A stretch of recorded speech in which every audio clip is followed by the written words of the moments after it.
भगवान की आरती क्यों की जाती है? भगवान की आरती क्यों की जाती है? आरती लेने का क्या है भाव और क्या है भगवान की आरती देखने की महिमा? आरती का अर्थ। आरती शब्द संस्कृत के आर्तिका शब्द से बना है, जिसका अर्थ है अरिष्ट, विपत्ति, आपत्ति, कष्ट, क्लेश। भगवान की आरती को नीराजन भी कहते हैं। नीराजन का अर्थ है विशेष रूप से प्रकाशित करना। आरती के इन्हीं दो अर्थों के आधार पर भगवान की आरती करने के दो कारण भाव बतलाए गए हैं।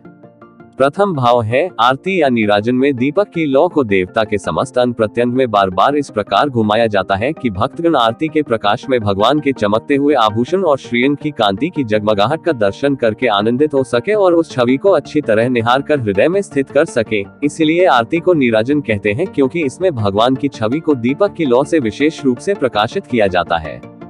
दूसरे भाव के अनुसार आरती के द्वारा साधक अपने आराध्य के अरिष्टों को दीपक की लौ से विनष्ट कर देता है। भगवान की रूप माधुरी अप्रतिम होती है। जब भक्त उन्हें एकटक निहारता है तो उन्हें नजर भी लग जाती है।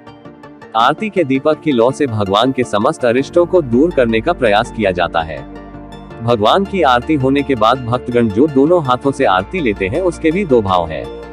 पहला, जिस दीपक की लौ ने हमें अपने आराध्य के नक्शे के इतने सुंदर दर्शन कराए, उसकी हम बलया लेते हैं, सिर पर धारण करते हैं।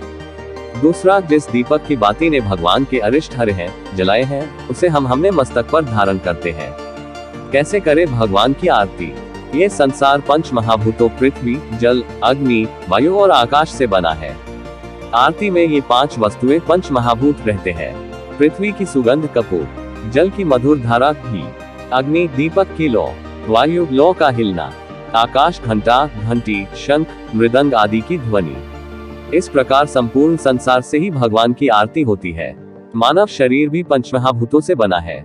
मनुष्य अपने शरीर से भी ईश्वर की आरती कर सकता है, लेकिन कैसे? अपने देह का दीपक, जीवन का घी, प्राण की बाती और आत्मा की लौ सजाकर भगवान के इशारे पर नाचना, यही आरती है। इस तरह की सच्ची आरती करने पर संसार का बंधन छूट जाता है और जीव को भगवान के दर्शन होने लगते हैं।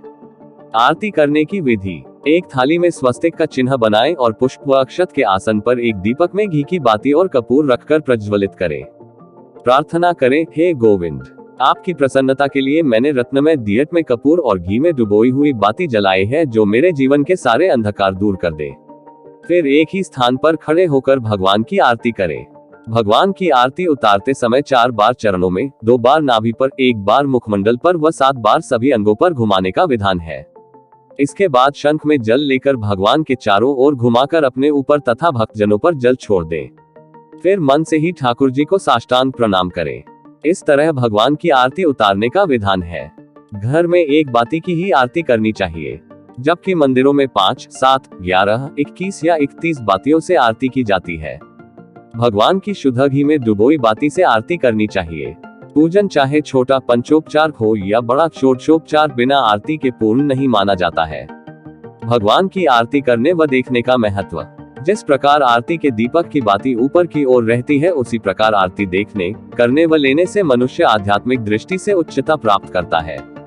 जो भगवान विष्णु की आरती को नित्य देखता है या करता है, वह 7 जन्म तक ब्राह्मण कुल में जन्म लेकर अंत में मोक्ष पाता है।